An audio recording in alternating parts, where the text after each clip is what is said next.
Well, Bhagavatam says, and Parikshit Maharaj is agreeing with that. Yes, what you're saying is correct. No one is directly responsible for being a benefactor or a mischief monger without the sanction of the Lord.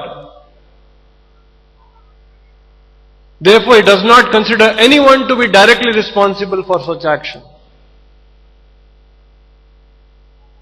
Just in last class we discussed, a sober person, even when harassed by other living beings, should understand that his aggressors are acting helplessly under the control of God. And thus he should never be distracted from the progress of his own path. So we will encounter aggressors, we will encounter people who will harass us, people who will torture us. We will encounter such situations.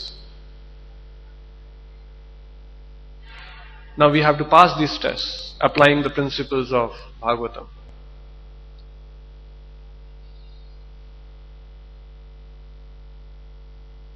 Prabhupada in one more place, we have many pastimes where Prabhupada says, God or his devotee, you should always take them, they're good, always good. God is good and devotee is good. Many times so-called situations or so-called circumstances are sanctioned by the Lord for us to mature in Krishna consciousness. Prabhupada gives example of Narada Muni cursing Kuvera and the two brothers. They were cursed to become tree, but what was the result? Result was that although they were cursed to become trees, they were fortunate to see Krishna personally. So curse, sometime torture, sometime punishment, sometime chastisement, these all should be taken in stride, and we should see the hand of the Lord, the sanction of the Lord, seeing that no one is directly responsible for such actions. And when we see the hand of the Lord, when we see that Lord's grace, even in blessings and fortune and misfortune, then we will be able to, in an equipoised way, in a balanced way, go through these situations. Otherwise, we can get overwhelmed. In case of benefit, no one will deny that it is God sent. When somebody does good, we feel good. But in case of loss or reverses, one becomes doubtful about how the God could be so unkind to his devotees.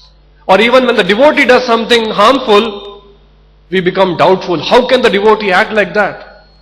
How can he be a devotee?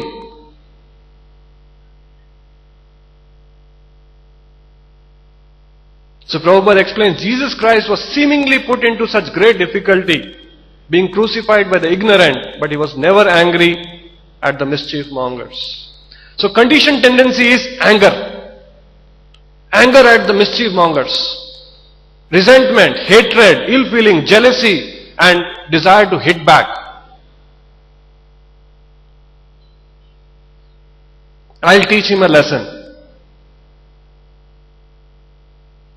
He was never angry at the mischief mongers. That is the way of accepting a thing, either favorable or unfavorable.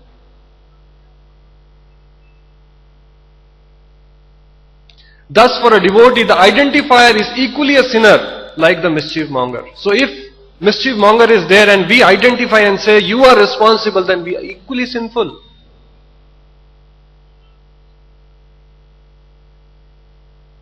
Because that conclusion that he is the mischief monger, he is the cause for my misfortune, we are doing a mistake. We are doing that conclusion is in ignorance.